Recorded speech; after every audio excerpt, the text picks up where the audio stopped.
Way better at a good intro than I am. You're on, John. Oh.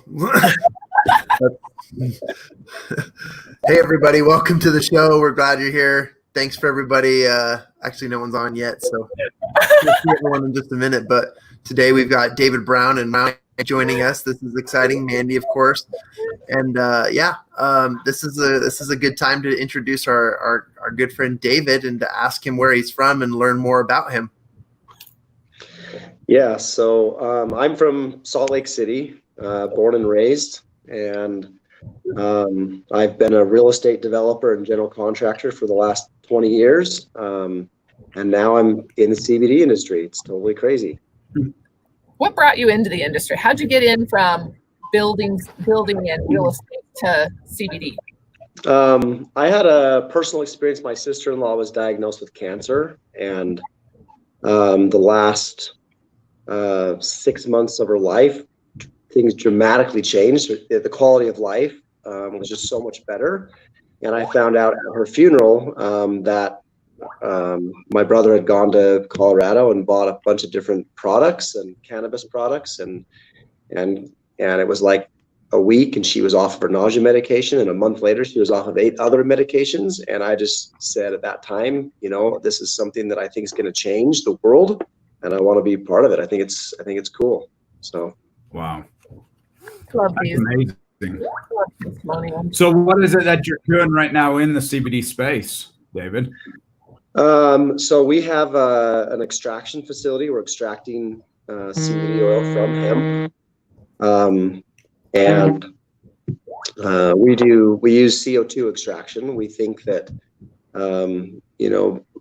as people continue to educate themselves and get more familiar with the products, they're going to lean more towards CO2. It's a cleaner, produces a cleaner product, a cleaner extract. I think as the FDA provides some approvals for food and beverage, I think that hopefully we're right, that we're going to be highly sought after. Our product will be. Awesome. Yeah. What's your role? You said you got into it due to family. What's your role in the business? And I know as a startup or in this industry, it feels like you wear every single hat, but I know there's 2 Davids or 2 Daves in your office, right? Yeah. Okay. So tell me about kind of your role and what you do for the business compared to your, like I said, real estate or past life. Yeah, so I am the CEO, and I started the company. I brought in a partner of mine. I've done quite a bit of work with him over the years in the real estate world. He's also a real estate developer, so he and I started the company. We've brought in some pretty talented people. We've got a bioanalytical chemist. We've got a PhD physicist. The former controller and CFO for Energy Solutions, and I mean, I could go on about my team, but we've created a pretty dynamic team, and hopefully we can be successful together doing what we're doing and help the industry. So I'm always curious, especially with business owners that start something up, why the extraction side? What made you sit down, or what was the moment where you're like, I want to start an extraction facility? Yeah. So initially, I actually invested in a farm initially, and it didn't go very well. There were a lot of promises made from the guys who were supposedly expert farmers coming from Oregon who had done this before. Anyway, after a long saga I won't go into, while they were supposed to be growing, I was doing a lot of research. And I just kind of identified that the extraction side of things was going to be a bottleneck. And there were going to be a lot of farmers out there with product that they couldn't get converted to something that was more stable and had a longer shelf life. I also identified that there was going to be at some point a overabundance of extracted product through ethanol, and we're seeing that now. I mean, I've got people calling me every day saying, "Can you help me get rid of my ethanol extracted product?" I've got 50,000 liters or 10,000 liters. Extracted being a distillate at that point, right? A tea-free. Yeah, either crude or a distillate. Yes. Okay.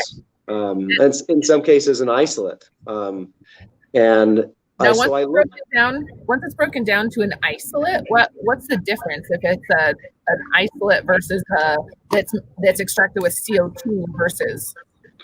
Well, I'll come back to that. Let me back up a little bit. So I have a good friend in Canada who has been in the industry for a while.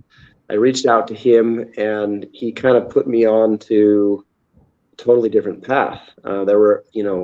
Canada's been hemp oil has been legal in Canada for 20 years, and they put me in touch with a group that makes CO2 equipment that can produce at a scalable volume. That's a big issue with CO2 is it's very expensive to actually produce a product, and you cannot produce at volume. At least that's the norm. We've come up with a different solution through this manufacturer in Canada, and so far things seem to be working well. So the difference between CO2 and ethanol, there's a couple differences up front. One, with ethanol, you spend a lot of money on ethanol to produce the same volume of product that we can produce. If we were using ethanol in a year's time, based on current market prices, we would spend about $12.4 million on ethanol. We will spend about $400,000 on CO2. So there's definitely some savings there, but we also cannot produce at the volume that an ethanol extraction facility can if we spend the same amount of money on the equipment, right? If we spend $4 million on ethanol equipment versus the CO2 equipment, we could produce like 30 times the volume with ethanol. But it also the CO2 process, our equipment is highly tunable. We can save the terpenes, we can save the minor cannabinoids, which I think as people continue to educate themselves are going to start to understand that the minor cannabinoids are very, very beneficial, and the entourage effect is real. And we're hoping, we spent a lot of money, so we're hoping that is accurate and that we've positioned ourselves well. Sure. So if I'm understanding you, David, is the main reason people use ethanol is because of the volume that they can extract with ethanol? Yes, that's correct. So, and I also think that as the FDA starts approving use for food and beverage, people are going to want a CO2 product. I mean, I don't want to be ingesting a product that was extracted with ethanol. So I've got a question. Then after it's extracted, is ethanol being used to winterize it? Or how is it winterized? Yeah, so ethanol is used to winterize it, but so you're not using the extreme temperatures and the pressures which bond the ethanol molecules with the other, with the cannabinoid molecules. So then when after you're done, with the winterization, and I don't know if not very many people have tasted the difference between an ethanol tincture versus a CO2 tincture, but there's definitely a difference. Yeah, and the recovery method is definitely key for those that are using ethanol. I know that whether or not it's being recovered and it's actually being separated from the product makes a huge difference. So the quality, right, big role. I saw a couple of questions from Tim that I'd like to bring up. Are you guys directly in the farm? and see the product and strain profile? And what is your curing process before you extract? Yeah, so we are not in the farm, although we have contracted with a couple different farmers who are growing the genetics that we have requested. We're specifically growing a lot of CBG product this year, and I forgot the second part of that question. Oh, I'm sorry, and I took it down. Yeah. The curing process before you extract. So yeah, the curing process. So basically, I mean, it's when it's harvested, we're buying only hand harvested product, and we're insisting with our farmers that they are growing using organic methods only. We do not accept any product that has any pesticides or heavy metals or fertilizers in it. And then the curing process, it's dried and it's hung up and dried, and then we mill it down to 1,000 to 1,500 microns. That's where we find that we get the best yield out of the product, and it needs to be dried down below 10% moisture. And are you buying whole flour then? Not biomass, just flour? No, we're buying biomass. You are buying biomass? Yep. Awesome. And then another question he had is, do you guys de-wax and winterize, and how is that done with ethanol? And I think we kind of touched a little bit on that, but when you do de-wax, you said it is an ethanol process? It is an ethanol process, yes. And I wish I could answer that question better. I have a really smart chemist that could do a good job. But we freeze it. We have a big walk-in freezer, and then we have a couple machines that further separate out the fats and waxes. Here's another really good question. And again, I don't know if you know this, and I want to compliment when I always hear people that are really successful in business are those that recognize where their strengths are and their team's strengths are. You've done a good job at surrounding yourself with experts for different pieces. So I understand and get it. You may not know all these questions or even be the person to answer. So I always say I know an expert. But is there a benefit to bring the material down to the micron size? There is, yes, and we're doing that as well. We have two different processes. One is a chemical process. It brings it down consistently to 32 micron, which means the bioavailability is somewhere between about 3 and 9 minutes. So you fill it, you take less product, and it's more effective. Our other process it's a mechanical process. It brings it down to a range between 50 and 100 microns, which still increases the bioavailability, not quite as much as the chemical process. Are you talking about the biomass before extraction or after extraction? Oh, I'm talking about the final product after extraction. Sorry. That's okay. But when you mill it and mill it down to such a small, is that beneficial for the extraction, or is it just the equipment needs that size of? Gotcha. So it really just benefits, it increases our yield of CBD oil that we get out of the biomass. So I want to go back for people that may not know. Can you describe what the winterization process is and why that's important? So it's kind of like putting a bowl of gravy in the refrigerator. After you put it in, you warm gravy, you put it in the refrigerator, and the fats and waxes float to the top, right?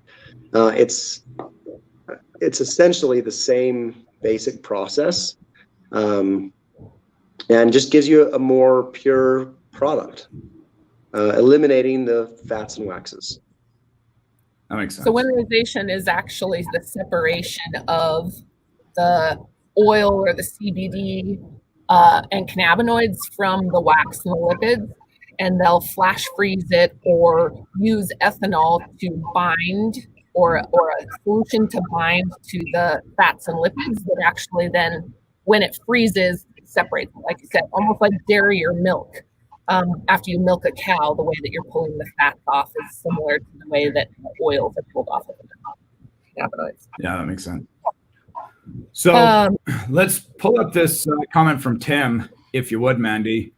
He asked, in your method, when you separate the terpenes, cannabinoids, how can the body and endocannabinoid system be influenced when lipids and waxes took out? What do you do as a catalyst across the blood and brain barrier?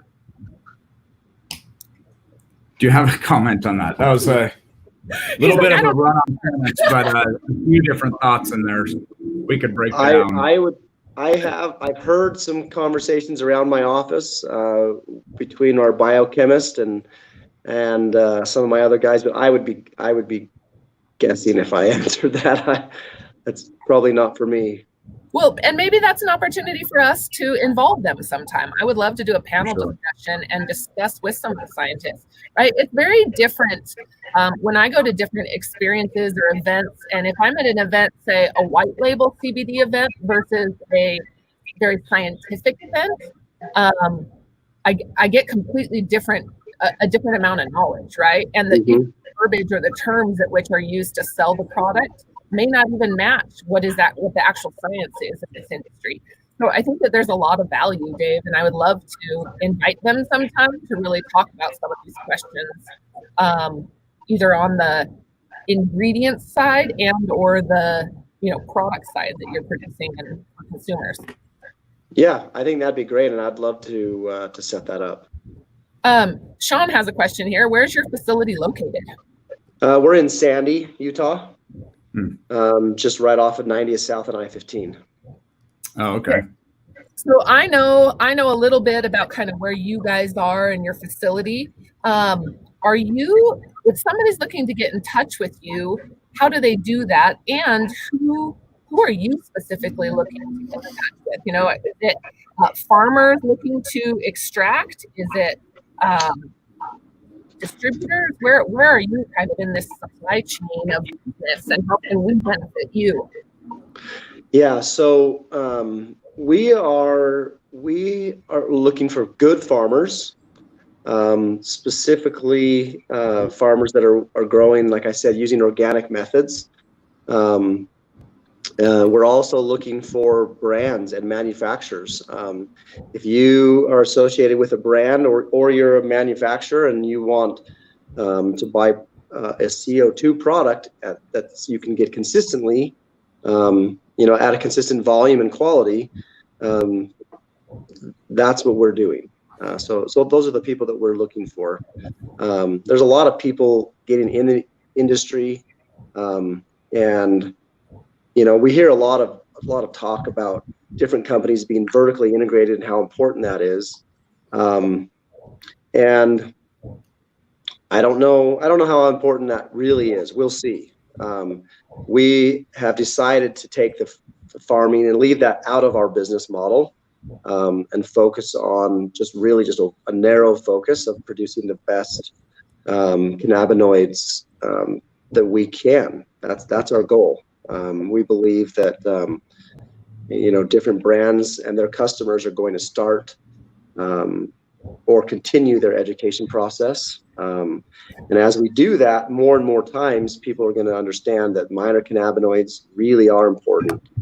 I'm excited to hear what the next big minor cannabinoid is. People are always talking about CBG, CBN, starting to talk about CBC. It's kind of interesting. Who knows how many there are going to be that actually help us. Tim's a great contact for that. We've spoken to him previously and talked a lot about some of those terpenes and the smaller cannabinoids or minor cannabinoids that are not as heavily recognized, but he'd be a great person to get in on a discussion because he's very knowledgeable there. Yeah. So earlier, Mandy, you asked, if someone's interested and wants to get a hold of us, they can check out our website. It's just eliteextraction.com. And we're happy to give site tours as well.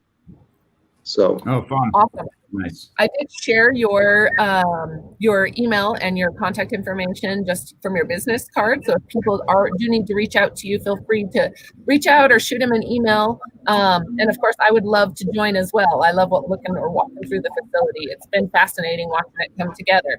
I had a question on here that I wanted to address because it's something that comes up, and I see the market, and I'm interested in where your position is as the extraction facility. But with new solvent lifts or different solvents coming out to improve efficiency and cost and organic quality of product, where do you see ethanol sitting compared to the new solventless methods or water extraction? Because technically water is a solvent. I hear a lot of people say that they have a solventless extraction process, and water is still considered a solvent. However, I also know of like a press, like a hot press or a cold press extraction method that is solventless. It's just very inefficient on scalability. Yeah, I think that the reason that those new processes are showing up in the marketplace is because there's a desire for it. People don't want to ingest chemicals into their body. I mean, how many people are going, have gone gluten-free or are, you get what I'm saying? A lot of people really care about their health. That's why they want to take CBD to begin with. And so I think that, there's definitely a need for it. I don't really understand that well some of the methods out there right now. I do know that there's a problem with the scalability. I think that's where CO2 is going to be a big player in the market. But I also met with someone last week that's doing water extraction, and they say they can produce a pretty sizable volume. So we'll see what happens with that. Well, that's been interesting. Go ahead. I was going to say, with the FDA's involvement in trying to legalize cannabis, what impact do you think different extraction methods might have on the FDA really approving the product and where they feel it's going to be best suited for consumer use? That's a really good question. I hope that it plays a big part. I think it matters that the way that we get products that we're going to put in our body. I think it does matter. That's why I've based my whole business around CO2. I don't know if it's going to matter. I really haven't followed that close. What's happening on Capitol Hill as far as the extraction method. But I think that that's a big reason that they have not approved anything yet, right? Is because they don't understand it well enough. So the more we can do to help educate our the politicians that are really driving this, I think is really important. I think we all need to keep talking about it. Yeah. Well, and I think that as technology has changed, even in this short couple of years that we've been in the industry, right? We've seen extraction technology change from a few hundred pounds a month to thousands of pounds an hour for some. Even with that, as we're playing and bringing technology in from different industries or introducing new technology, we're going to get this up and down where you may get somebody who can produce high volume, but in doing so, they're, exerting too much pressure and increasing the temperature, and then they lose, some volatile compounds that may actually be, critical to plastics or whatever it is that different methods can extract. And I think when we talk about, discovery of new minor cannabinoids or volatile compounds, new technology is definitely allowing for that as more volume is produced at a lower temperature with less chemicals, and more full spectrum or broad spectrum product is really being discovered or found, extracted. Yeah, I agree with you. I think it's going to be I think it's going to be a big deal. People are going to educate themselves. They're going to figure out that the minor cannabinoids and terpenes are important. Oh yeah.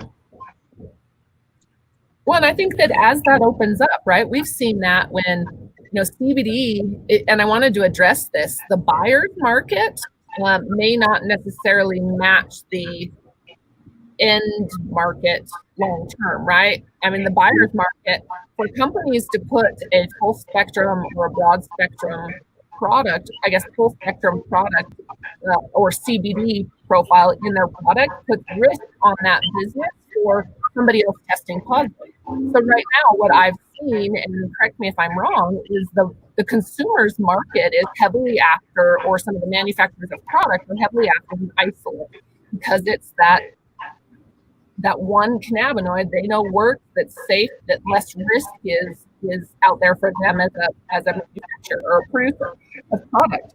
However, I don't believe that's where the industry is going long term, as science and technology is catching up and proving the value to the terpenes and the minor cannabinoids. Yeah, it's interesting. It's the safe way to take some CBD if you have a job where you you might be tested, right? Right. But are you getting the full benefits of the cannabinoid? I don't believe so. I think that there's a lot of talk about THC remediation, so that you can maintain those minor cannabinoids. And I think that's a direction that the market is going. It's really interesting. You can go to Whole Foods and see a CBD product that's $59, and the same size, same concentration product right next to it is $109. Well, people are going to choose the $59 bottle, and they're going to take it, and they're not going to really see the effects that they desired, because they're not taking the product that's actually designed to be more effective. And I think that's actually, I believe that is hurting the consumer side of this industry. I think there's a lot of people out there that take it and they're like, I don't know, I don't really feel anything, I don't know, and so they stop buying it. I think. And that's tough too, because for a new consumer and an educated consumer, how do they really know? And we've talked about this a lot. How do they really know what a good quality product is when they're just at the store looking at, multiple products on an end shelf, on an end cap? How do they know what is good or not?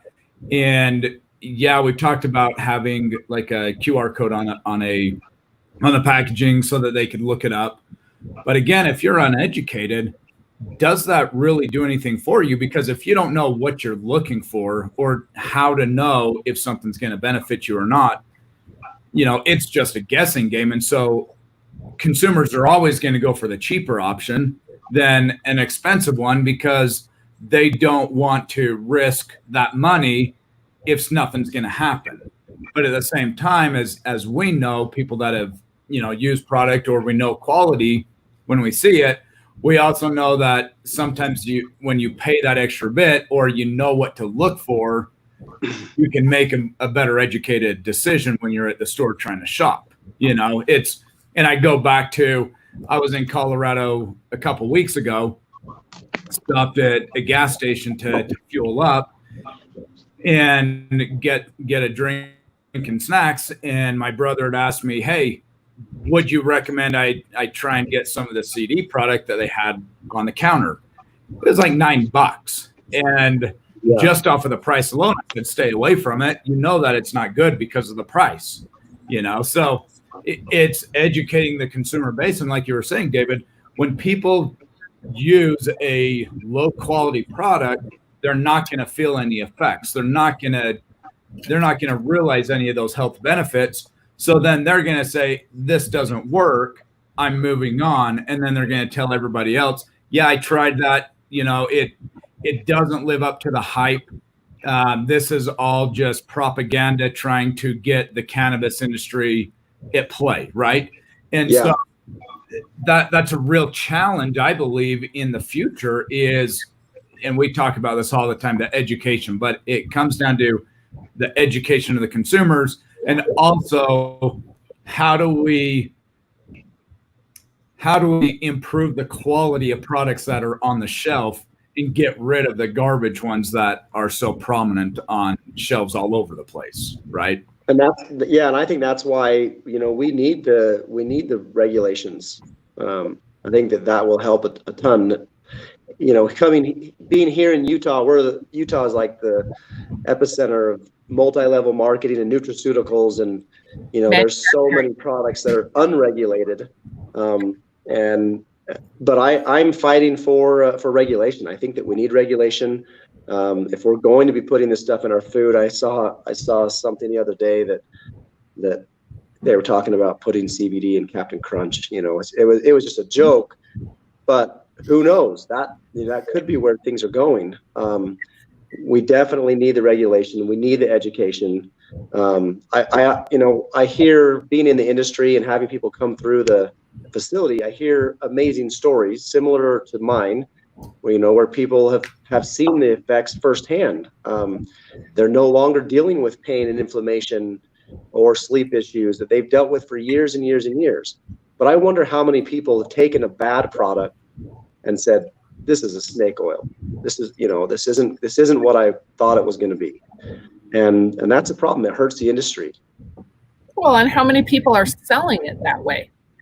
Mm-hmm. Let's go back to the cause of all of this. We get a lot of people because it's the buzzword, and I wouldn't put it past Captain Crunch to add it to their cereal, because if that means we need it and somebody that I saw used it can now walk, or I was told that they can walk and I believe them, of course I'm going to give it to my kids.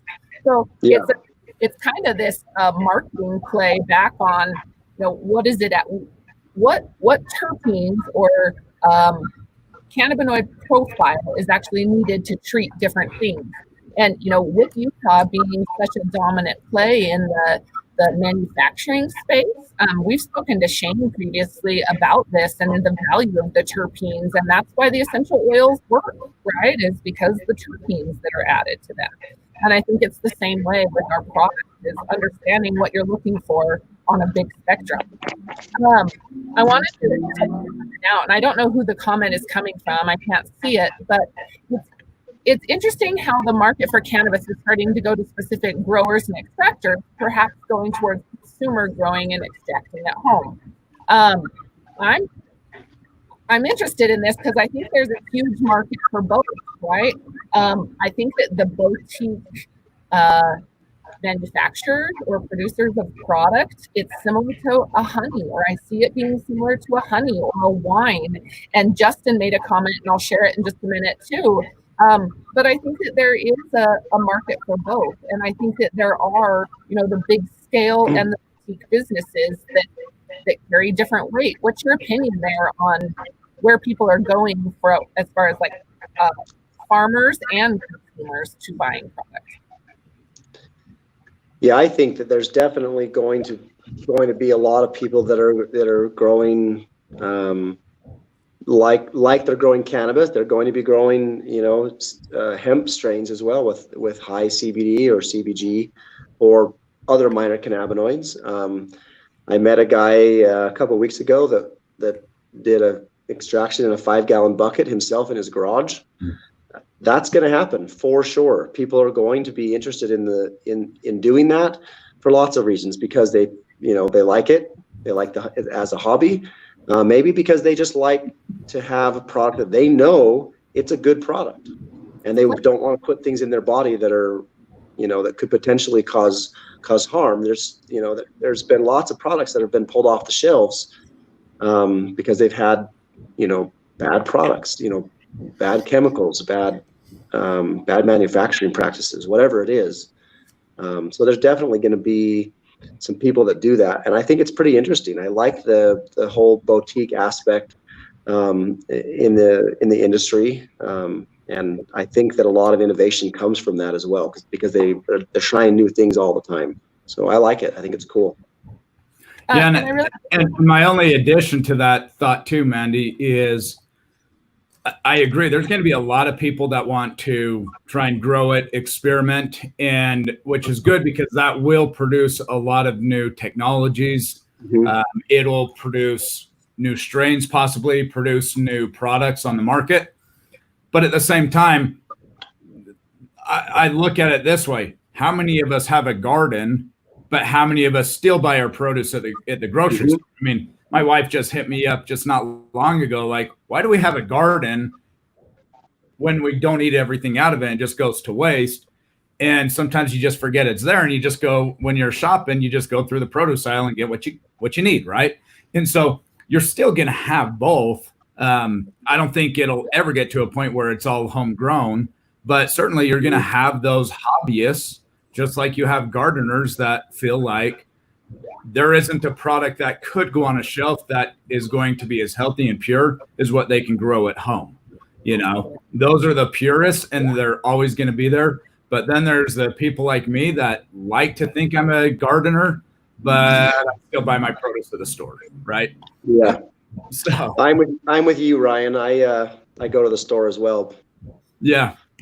And I think that covers such a small population of our market, right?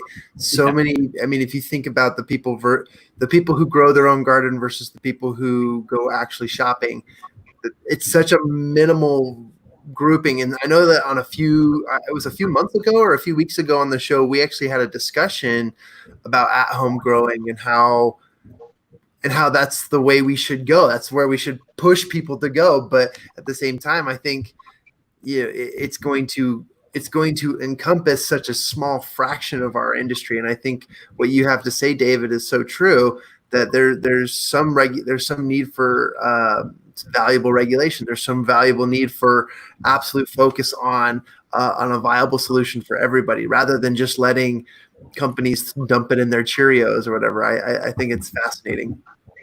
So let's go back to a couple of these questions, comments, because Sean Taylor asked, are there any processing differences between CBD, CBC, CBG, et cetera, et cetera? Is there any differences in trying to extract each of those cannabinoids? Yeah, there is. And it's, I wish I had my chemist here, but there's different temperatures and pressures that you want to utilize to maintain those minor cannabinoids. Some of those cannabinoids, I guess the way I understand it is that some of those cannabinoids are a little more volatile, and they're easier to be damaged if you exceed pressure or temperatures. At least that's my understanding. I definitely know temperature plays a big role in it. And I know that when I was learning about extraction at some of these events, and really just diving in, trying to figure out the differences, temperature and pressure play a huge role in what you're able to extract. Even if your process is pure and it works exactly the same, if your tube is too small, you could potentially lose an entire profile, right? An entire cannabinoid. And I think this is still something that's to be discovered as well, and to be experimented with. And certainly a lot of this it comes down to the growers themselves, right? There's a lot of growers out there that are cloning plants specific for a specific cannabinoid. And so the farmers, the growers are working it on their end, right? Because they want to create these pure strains. But then at the same time, on the extraction side, there's probably going to be some developments there as well, so that we can get as much out of those plants as possible. And so I think it's going to start with the growers, but obviously it's going to fall into your hands as well as an extractor to get everything out. Yeah, and that's, we're going to have to play with it. We have 6 different farmers that are growing this year that we plan on extracting their material over the next year, and we're going to have to play with it. We know that there's going to be some fine tuning with each individual crop based on the cannabinoid profile. Yeah. So Justin had an interesting thought here as well. And I've got a thought on this as well, because he asked, do you see CBD following the regional notoriety similar to wine in California or Oregon? Will there be a Box Elder County certified CBD in the near future? I think this is an interesting comment, because if you look at just how consumers are going, a lot of consumers want locally grown products, right? Locally made products. And that's why farmers markets are so popular as well, because people know that they are getting those products from somewhere in their region instead of out of the state or out of the country even. And it's being brought in and has, stimulants in it for the crop to finish, or for the produce to finish out. And so will we see something like this, a Box Elder brand? I think we certainly could. I think that is going to be determined by if growers, or let's just say these businessmen, put in the marketing, put in the time, put in the research, the R&D, and develop it and get it out on the market. Because right now everybody knows Oregon CBD. I mean, they are the biggest, right? They are that gorilla right now. That doesn't mean that we can't have a Box Elder brand that everybody's going to go to, but it comes down to who's going to step up and create that for Utah, for the regional, for the different regions. And so I think that's interesting. I think that's coming, but a lot of it, in my opinion, depends on the businesses and their willingness to really put in the money and the effort to build a brand. What are your thoughts on that, David? I agree with you, Ryan. I think that it's going to take someone or a coalition, a group of people, to really put that out there so that people understand the value, right? I mean, the reason why some of those, like California wines have become really popular, or your local buying produce that's locally grown, is because people understand the value in that.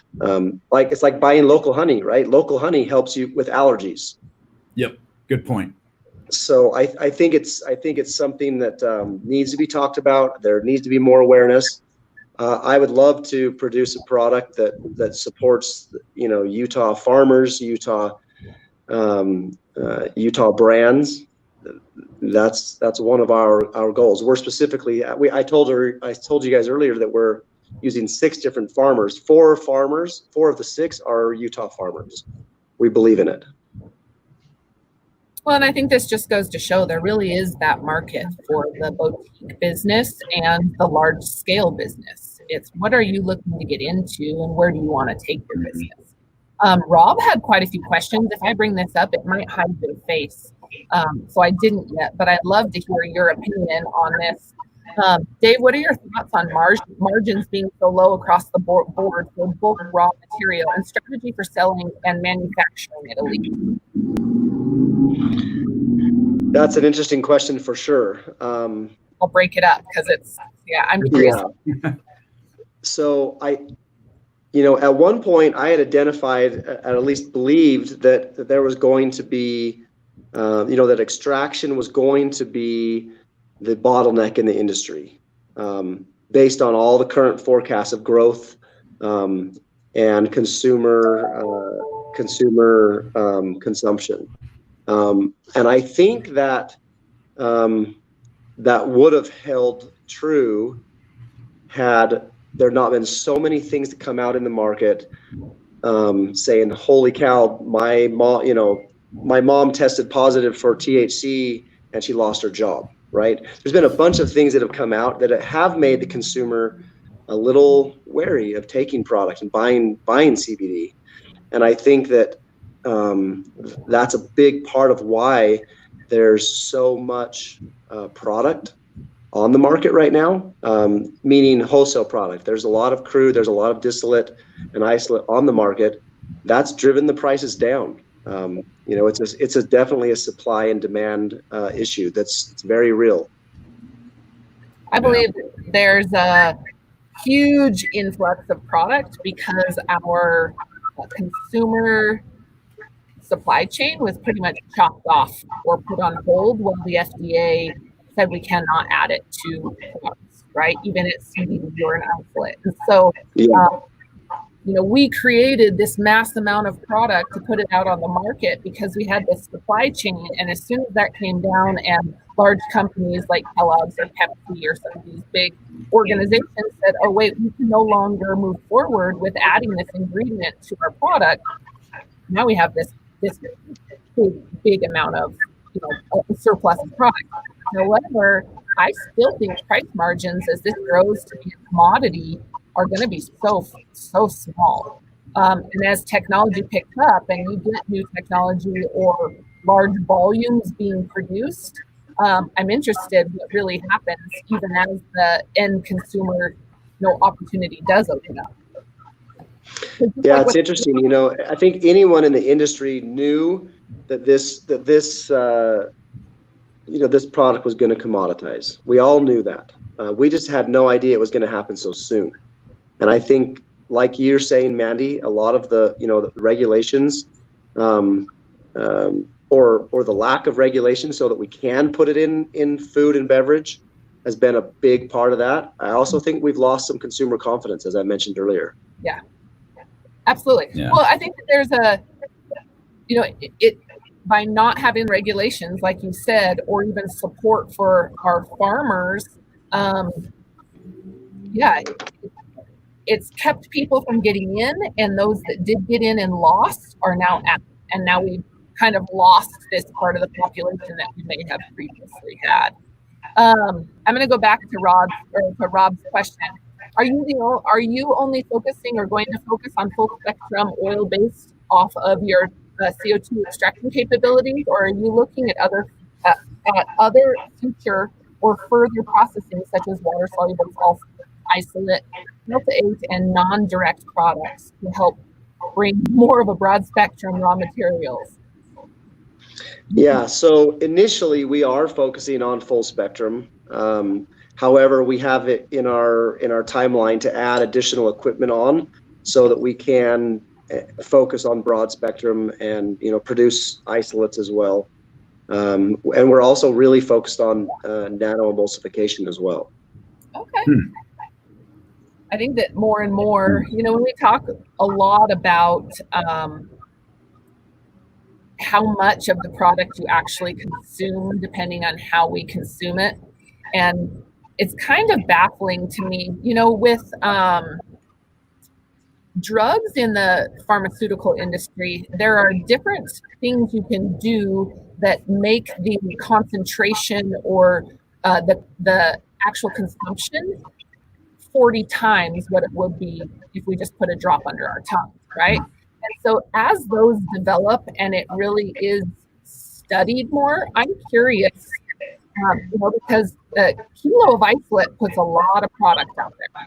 And if now we start adding or changing components under the big pharma umbrella that now make it so you only need a very small amount to get the same amount you would previously, I'm curious what happens there. And I think things like nano emulsification or water soluble are going to be critical in keeping up even with the marketing. Yeah, I think it's really interesting. I'd love to have a crystal ball and be able to look into the future a little bit. We all would. But I think that the more we can continue to educate ourselves and try to understand what the market's actually wanting, I think that will help drive product and consumer confidence as well. It'll drive product innovation and consumer confidence. For sure. I've got a couple more questions, or I actually want to highlight this right here. Justin was saying that there's an estimated 20,000 home growers for medical cannabis in the state of Missouri alone. Wow. And this just speaks to, as knowledge or education opens up and that fear or risk of getting in trouble, just like it's at some point, all of us have had a garden. At some point, all of us are going to plant cannabis. Yeah. Because that's, you know, it's not that it's not, it used to be that way. I guess that's the thing that bothers me, or I'm so taken back by when I talk to other people and I say, well, they'll say, well, why isn't it that way then? You know, if hemp is so good for you or cannabis is so good for you, then why isn't it everywhere? Well, it used to be. Yeah.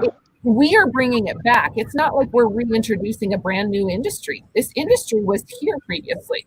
George Washington, Thomas Jefferson, everybody at one point said, you reap what you sow. You plant your seeds so that we can be successful. Hemp is our, you know, the success of our nation.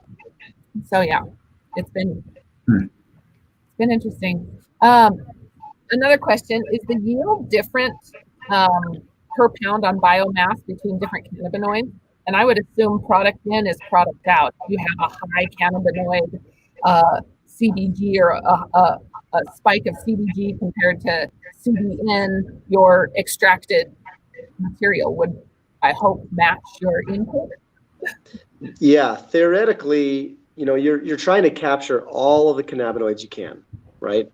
And yes, you're right, Mandy. The input should correlate directly to your output. And so that's why we have a couple farmers growing this year specific strains that are very high in CBG. So, yep. Yeah. I really see the market moving to a, as it's moving to the commodities, just like in some of the other industries, if I'm buying, say, a vegetable, I'm going to buy that vegetable based on certain specs, right? If I'm looking to make a product, before we get any of these big manufacturers to come in, they need to know that 5 years from now, that same profile can be created regardless of the plant that's being put in, right? And so as labs like yours are breaking down the terpene profile and then able to, or the cannabidiol profile, and then able to make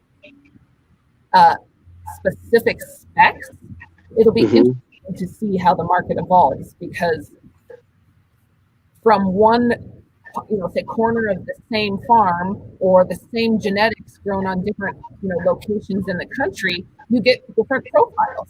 And so it'll be interesting to see how your organization or organizations like yours that are creating this manufactured or that are manufacturing the ingredients are really able to keep up as these large, because your input is not always going to be the same, but your output order should always be consistent. And unless it's an isolate, yeah, there's going to be different cannabinoids and different profile in each of that mixture. So homogenizing it and then being able to create the same profile is where I see the industry needing to go. And so I don't know that fully integrated will always be an option for the volume that eventually will be needed. I look at Patagonia's order for fiber, let alone a Coke order, Coca-Cola order.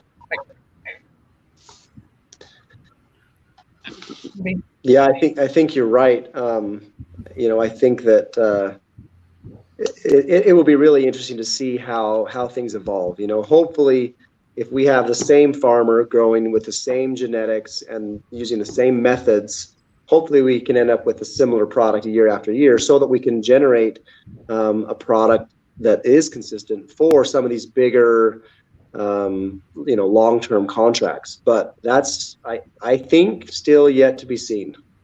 Well, and I think that's where it gets sticky. This year we had a freeze in July. There's some people that last year grew the exact same crop that now had to replant in the middle of the grow season because of a freeze. I think alone changes when it spikes, how much CBD will be there, when it, you know, when the THC spike versus the different cannabinoids, drought or water. And I don't know. I would love to see, or what I anticipate seeing, is facilities like yours being able to really pull apart those isolates and create those exact orders based on the consumer's needs. But yeah. Yeah, and that's definitely the direction that we're working towards. But at the same time, we're also trying to educate the brands that we are selling to, because I'll tell you, most of them don't understand really what's happening in the industry or with the cannabinoids. So I talked to someone then just this morning, and they literally said, I don't care about the quality, I just want quantity and price. And I had to say, well, you're probably not a good fit. You're probably not the right customer for us. Yeah. And they were shocked. They were shocked. I think that just shows, there's that divide even in, it's not just about the money game and those that are in it just to make a buck and creating that snake oil, or who ruins the credibility that we're working hard to create, right? Yeah. Yep. I wanted to bring up a question really quick, because this is something that I'm kind of passionate about, but is there a better way to process wet or dry? I know that with CO2 extraction and ethanol extraction, it is a dry extraction process. What's your opinion before I give you mine? Well, I know for us, it has to be dry. We have to be under 10% moisture content. I know there's other products, other extraction methods out there. I'm not sure. It would be interesting to see, what type of oils you get out. What the yield is like with a product that's just freshly harvested and hasn't been dried yet. That would be really interesting. But the answer is I have no idea. You have to give credibility. Israel is very highly regulated, but they have had the capability over the last how many years to study cannabis and the best extraction technologies and methods for the best absorption and use, right? Mm-hmm. Leading the industry when it comes to the science on extraction, and ethanol and CO2 extraction are what they're using. And so as much as I go back to when I eat a vegetable and I pick it out of the garden and eat it, I'm getting way more nutrients than I would if I took it home and dried it, right? A fresh fruit versus a frozen fruit is always more nutritious, or what they say, right? And so I have a hard time believing that drying the plant allows for the same full spectrum profile that you would get if you were extracting wet. However, I can't speak to, I'm definitely not the scientist, and I can't speak to the profile that's extracted or how it's being used and the way it's best converted. I don't know, but I do have to validate that these countries that are light years ahead of us are still or efficiently using ethanol and CO2 extraction. So it's but I am partial. When we talk organic, like you said, people don't want to consume ethanol laced or any product washed with ethanol. It's not winterized or decarbed correctly. It smells like ethanol and tastes like it.